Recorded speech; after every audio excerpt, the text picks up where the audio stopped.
સુરતના લાલગેટ પોલીસે બાતમીના આધારે મદારીવાડમાં મહિલાઓ દ્વારા સંચાલિત જુગારધામ પર દરોડા પાડ્યા છે। 3 બહેનો મળી જુગારધામ ચલાવી રહી હોય તેની જાણ થતાં જ પોલીસે દરોડા પાડી જુગારધામ ચલાવનારા મહિલા સહિત જુગારીઓને ઝડપી પાડ્યા છે। સુરત પોલીસ કમિશનર પંપસિંહ ગેહલોત દ્વારા દારૂ અને જુગારની પ્રવૃત્તિને નેસ્તનાબૂદ કરવા માટે આપેલી સૂચના લઈને સ્પેશિયલ પોલીસ કમિશનરના આદેશથી ડીસીપી ઝોન 3 રાઘવ જૈન, એસીપીના આદેશથી Lalgate PI NM Chaudhary, second PA RM ઠાકોરના માર્ગદર્શન હેઠળ સર્વેલન્સ સ્ટાફના પીએસઆઈ અસારીની ટીમ પેટ્રોલિંગમાં હતી।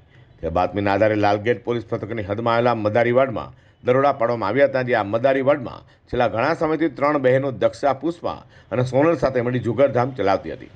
તેની સ્થાનિકો પરેશાન થતા હોય પોલીસને જાણ કરાતા તાત્કાલિક લાલગેટ પોલીસે જુગારધામ પર દરોડા પાડી ત્યાંથી ખુલ્લેઆમ ચાલતા જુગારધામ ચલાવનારા મહિલા દક્ષ હરજીભાઈ રાઠોડ બારોટ તથા જુગારીઓ અરબાઝ ઉર્ફે ચીનુ સબીર પઠાણ, અશ્વિન સવજી સાગઠિયા, વિપુલ દેવચંદ ખુડ અને સના મનસુખ સંગાડાને ઝડપી પાડ્યા છે। પોલીસે જુગારીઓ પાસેથી 32,000થી વધુની મત્તા કબજે કરી તમામ સામે કાયદેસર કાર્યવાહી ધરી છે।